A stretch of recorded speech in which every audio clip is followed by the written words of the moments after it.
हम टुकड़ों में बांटकर समाज को देखने के आदी नहीं है।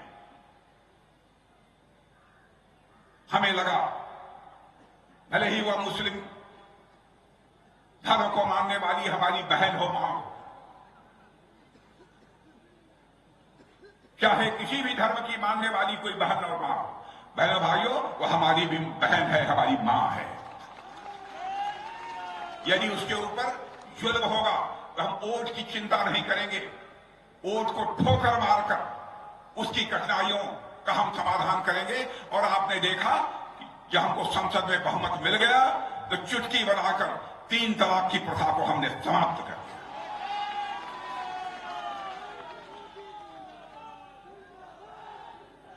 यह सब काम करने की शैली हमारी इसलिए है क्योंकि राजनीति में बहुत सारे ऐसे लोग हैं जो केवल अपने परिवार को ही जनार्दन मानते हैं, परिवार को ही केवल भगवान मानते हैं। लेकिन भारतीय जनता पार्टी केवल परिवार को ही अपना भगवान नहीं मानती, परिवार को ही अपना जनार्दन नहीं मानती, बल्कि हिंदुस्तान की जनता को अपना भगवान मानती है, जनता को अपना जनार्दन मानती है। इसलिए हम यह सब सारे काम करते हैं। अब आप सब लोगों को मालूम है,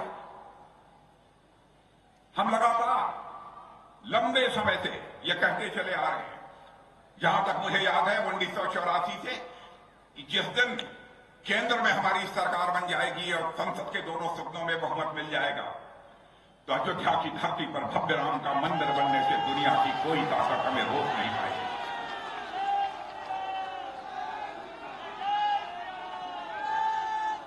बीच बीच में जब हम लोग आंदोलन करते थे तो लोग ये कहते थे, क्या आप कहते हैं कि रामलला हम आएंगे, मंदिर यहीं बनाएंगे, लेकिन आप लोग तारीख नहीं बताएंगे। हम लोगों की खिल्ली उड़ाई जाती थी, मजाक उड़ाते थे कि केवल राम मंदिर का नारा देकर ये वोट हासिल करना चाहते हैं। या मजाक उड़ाने वालों से मैं कहना चाहता हूं, हम राजनीति केवल वोट हासिल करने के लिए नहीं करते हैं, हम राजनीति केवल सरकार बनाने के लिए नहीं करते हैं, हम राजनीति करते हैं तो देश बनाने के लिए राजनीति करते हैं। बहनों भाइयों, समाज बनाने के लिए राजनीति करते हैं। आपने देखा वह समय आ गया 22 जनवरी को रामलला के विग्रह की प्राण प्रतिष्ठा हो गई। हमारे प्रधानमंत्री ने उनकी प्राण प्रतिष्ठा की और कई धर्माचार्यों ने उनके साथ। और मैं आज मिथिलांचल की धरती से, मां सीता की धरती से यह संदेश देकर जा रहा हूं, बहनों भाइयों, जो यहां बैठे होंगे बहुत सारे विद्वान और धर्मगुरु, मेरा दिल यह बोलता है, मैं कहकर जा रहा हूं, अब रामलला अपनी कुटिया से हटकर अपने महल में आ चुके हैं। अब हिंदुस्तान में राम राज्य आने से दुनिया की कोई ताकत रोक नहीं सकती।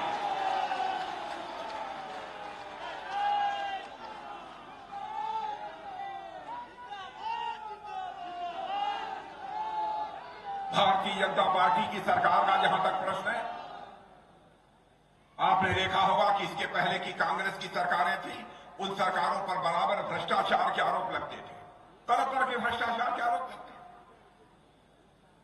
कभी जीप घोटाला हो रहा है, कभी बैंक घोटाला हो रहा है, कभी 2G घोटाला हो रहा है। यहां तक कि कांग्रेस के मंत्रियों को भी जेल की हवा खानी पड़ी है। बहनों भाइयों, मैं आपसे पूछना चाहता हूं, क्या हमारी भारतीय जनता पार्टी की सरकार को काम करते हुए तो लगभग 10 वर्ष होने जा रहे हैं, क्या हमारे किसी सरकार के मंत्री के ऊपर कोई भ्रष्टाचार का आरोप लगा है? मैं आपसे पूछना चाहता हूं।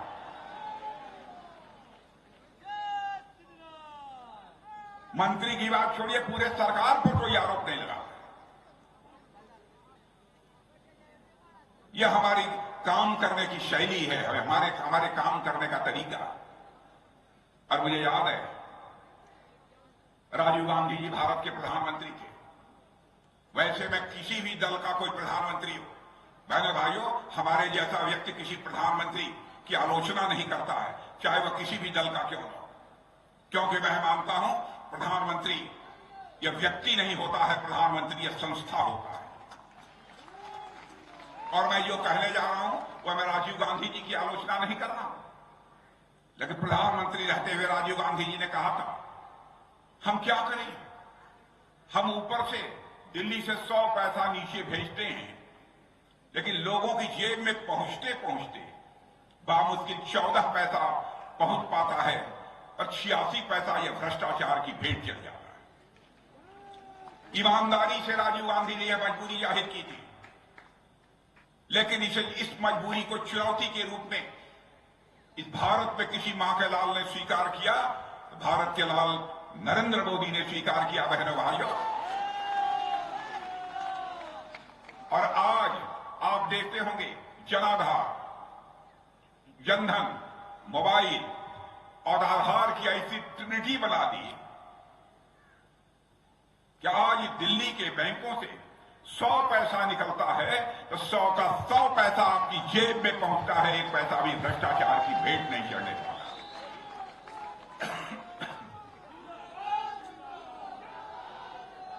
इस बात की चर्चा मैं इसलिए कर रहा हूं, भ्रष्टाचार को यदि समाप्त करना है तो भ्रष्टाचार भाषण देकर समाप्त नहीं किया जा सकता है।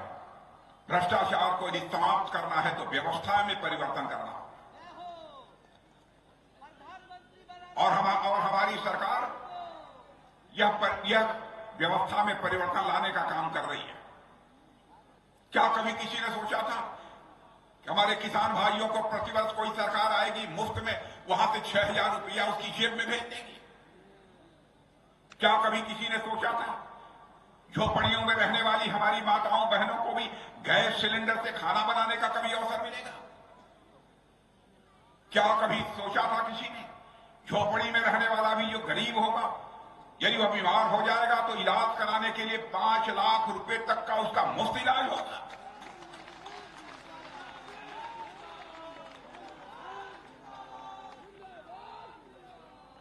कई ऐसे काम हमारी सरकार ने किए।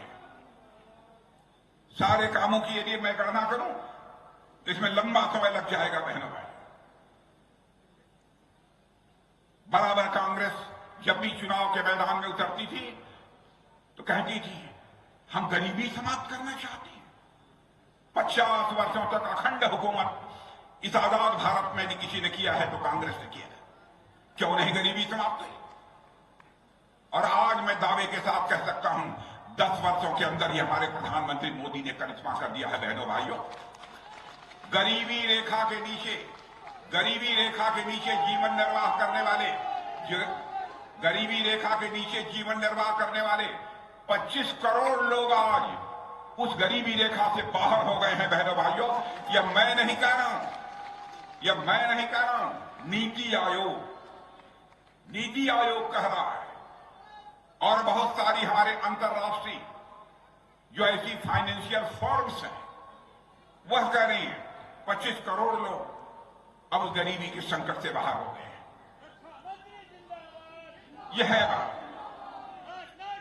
भारत के बारे में लोग कहते थे कि भारत तो कमजोर भारत है, जो जब चाहता था तब भारत को आंख दिखा देता। बहनों भाइयों, अब यह नहीं चलने वाला है।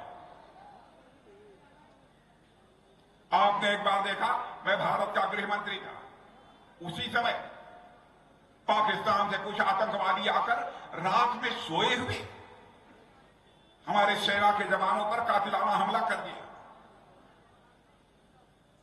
उसके बाद प्रधानमंत्री जी, मैं, 1-2 और लोग साथ बैठे। बहनों भाइयों, 10 मिनट में फैसला कर लिया हमारे प्रधानमंत्री ने। उसके बाद आपने देखा कि हमारे बहादुर सेना के जवानों ने सीमा के इस पार नहीं, जरूरत पड़ी तो सीमा के उस पार जाकर आतंकवादियों का सफाया करने में कामयाबी हासिल की।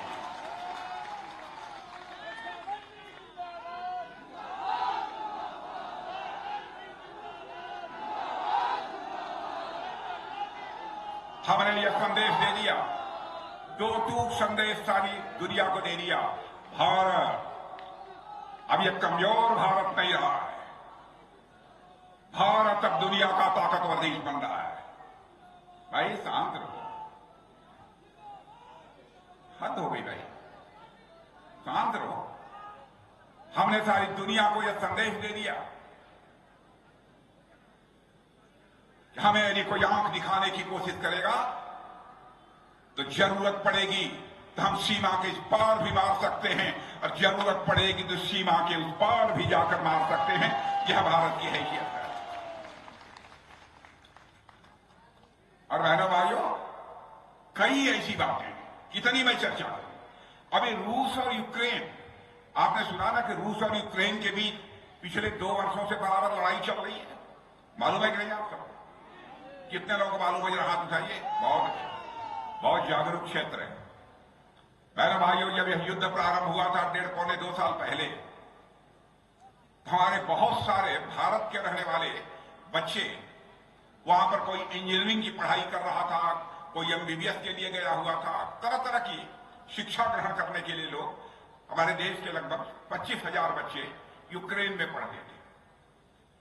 धड़ाधड़ जब युद्ध प्रारंभ हुआ तो रूस की तरफ से मिसाइल चलने लगी।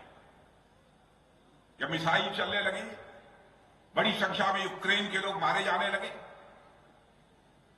तो उस समय जिनके बच्चे यूक्रेन में पढ़ते थे, उनके माता पिता ने यह मांग करना प्रारंभ किया, प्रधानमंत्री जी, चाहे जैसे भी हो, हमारे बच्चों को यूक्रेन से बाहर निकालिए, पढ़ाई हो अथवा न हो, मुझे इस बात की चिंता नहीं, हमारे बच्चों की जिंदगी बचनी चाहिए। दुनिया के कई देशों के बच्चे यूक्रेन में पढ़ रहे थे, कोई नहीं निकाल पाया। लेकिन देखिए हमारे प्रधानमंत्री का कलेजा, उन्होंने टेलीफोन उठाया और रूस के राष्ट्रपति मिस्टर पुतिन से बात की, और यूक्रेन जिसके साथ युद्ध चल रहा था, यूक्रेन के राष्ट्रपति मिस्टर जेलेंस्की से बात की, और साथ ही जो दुनिया का सबसे ताकतवर देश माना जाता है अमेरिका के राष्ट्रपति मिस्टर बाइडेन से भी बात की। और बहनों भाइयों, 4.5 घंटे के लिए युद्ध रुक गया और हमारे 22,500 नौजवान यूक्रेन से भारत तक चला।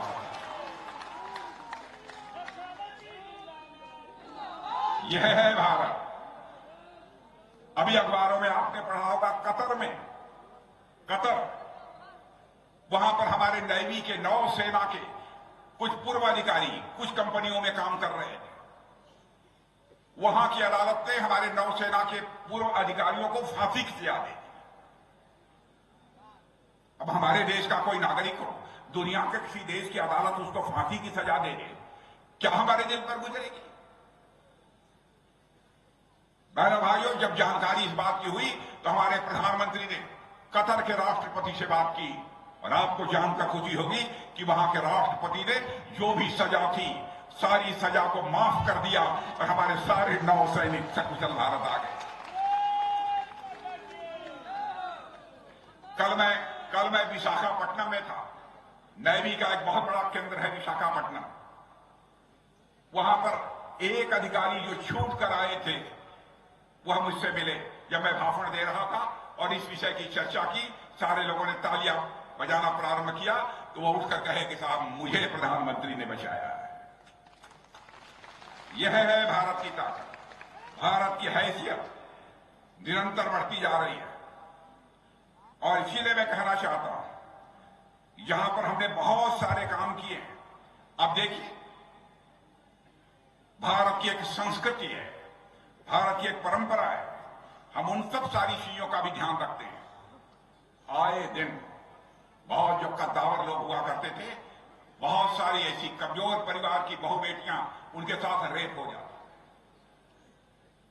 बहनों भाइयों, कोई दूसरी सरकार इसे बर्दाश्त कर ले, भारतीय जनता पार्टी बर्दाश्त नहीं कर सकती।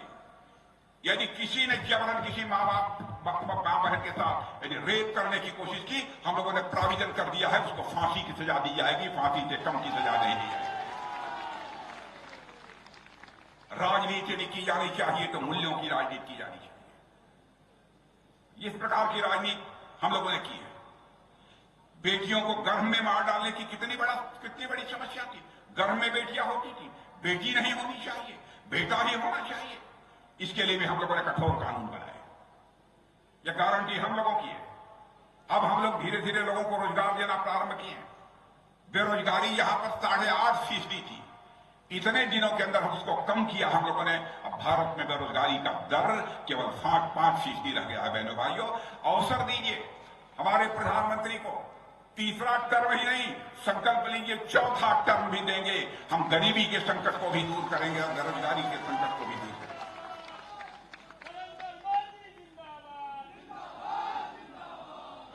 और इतना ही नहीं, माताओं बहनों को विधानसभाओं में और संसद में भी 33% का आरक्षण 30-32 वर्षों से लगातार कांग्रेस कहती है, लेकिन वो नहीं कर पाए संसद के दोनों सदनों में बहुमत रहने के बावजूद। लेकिन इस काम को यदि किसी ने किया है तो भारतीय जनता पार्टी ने किया है। बहनों भाइयों, हमारा चरित्र है, जो हम कहते हैं वह करते हैं। हम विश्वसनीयता का संकट किसी भी सूरत में भारत की राजनीति में पैदा नहीं होने देंगे।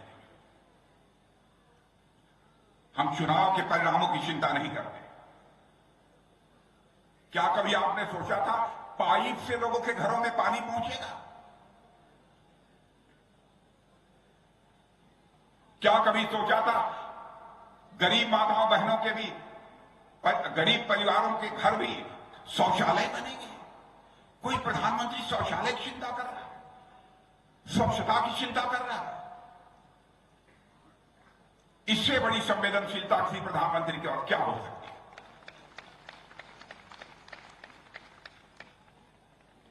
हमारी बहुत सारी योजनाएं, जरूरत पड़ने पर हम लोगों ने कठोर फैसले किए हैं। बहनों भाई, हम केवल अगले चुनाव के बारे में नहीं सोचते कि अगला चुनाव है, हमको यह काम कर देना चाहिए तो हमको वोट मिल जाएगा।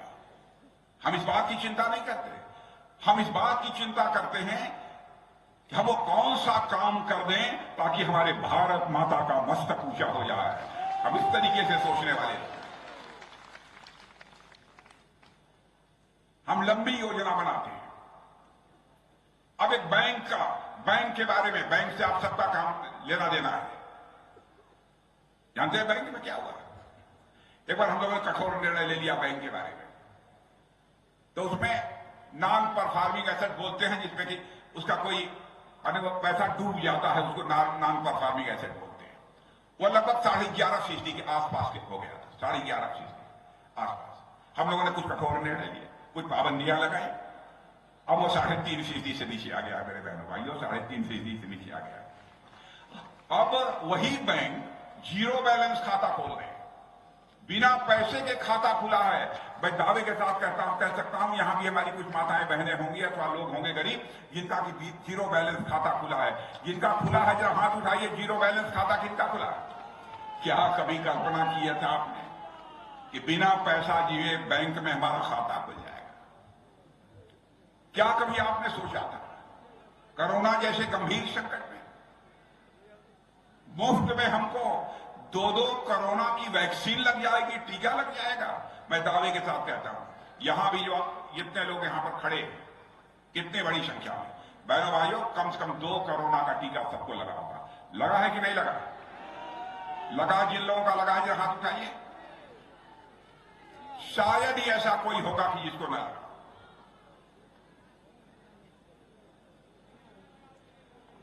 और कोरोना के संकट के दौरान भी जिस हालत यह थी, उस समय टीका, वैक्सीन भारत में बनता ही नहीं था। तो हमारे प्रधानमंत्री दौड़े दौड़े बंगलौर गए, वहां के वैज्ञानिकों से मिले, कहा क्या इसको बनाया नहीं जा सकता? हमारे वैज्ञानिकों ने कहा सारा देश के सहयोग लेकर हम इसको चटपट तैयार कर सकते हैं।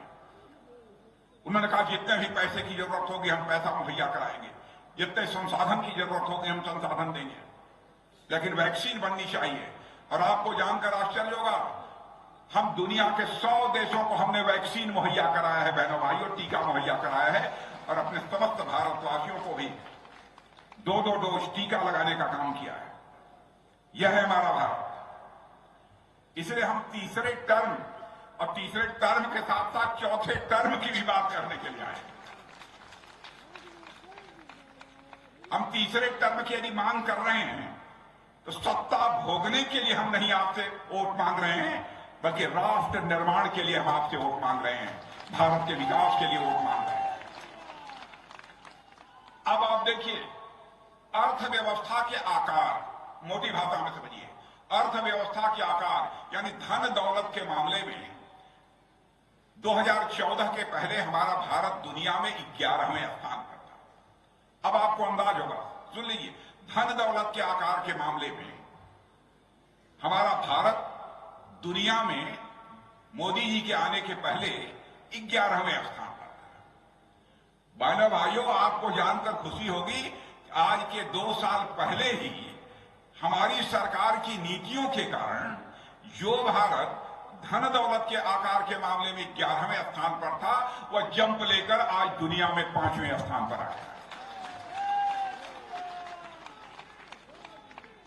और यह मैं नहीं, दुनिया के बहुत बड़े विशेषज्ञ और दुनिया की वित्तीय फर्म्स अब यह कहने लगी हैं कि यदि ऐसे ही भारत आगे बढ़ता रहा तो 2027 यानी आज के 2.5-3 साल के बाद यह भारत धन दौलत के मामले में दुनिया के टॉप 3 कंट्रीज में आकर खड़ा हो जाएगा, दुनिया के 3 देशों की कतार में आकर खड़ा हो जाएगा। यह है भारत इतनी तेजी के साथ आगे बढ़ रहा है। इसलिए मैं आप सभी बहनों भाइयों से अपील करना चाहता हूं, आप सबका समर्थन, आप सबका सहयोग हम सबको प्राप्त होना चाहिए। और आपके सांसद गोपाल जी ठाकुर के बारे में मैं बताऊंगा आपको।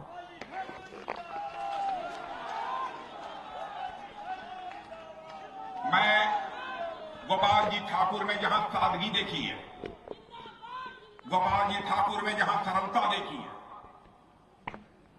वही गोपाल जी ठाकुर में सबसे बड़ी खूबी जो मुझे देखने को मिली है कि जनता के कामों के लिए अथवा मिथिलांचल के विकास के सवाल पर कितनी मजबूती के साथ भारत की संसद में प्रभावी तरीके से आपकी आवाज को बुलंद करने का काम करते हैं।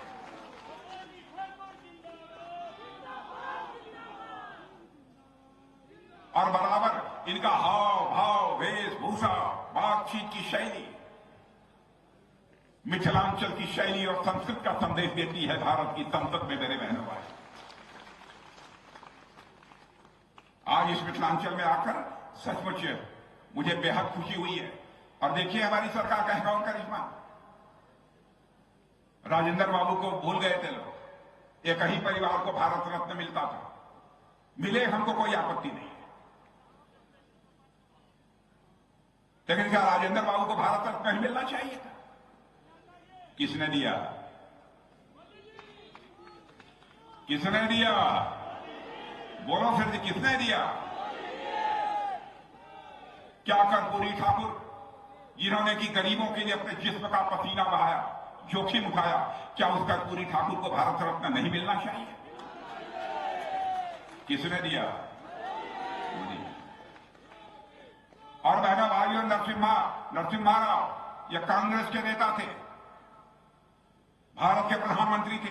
हम लोगों ने भेदभाव नहीं किया, हमने यह नहीं देखा कि भारतीय जनता पार्टी के या किस पार्टी के हैं। हम लोगों ने नरसिम्हा राव जी के योगदान के लिए भी भारत का रत्न इस उपाधि से विभूषित किया।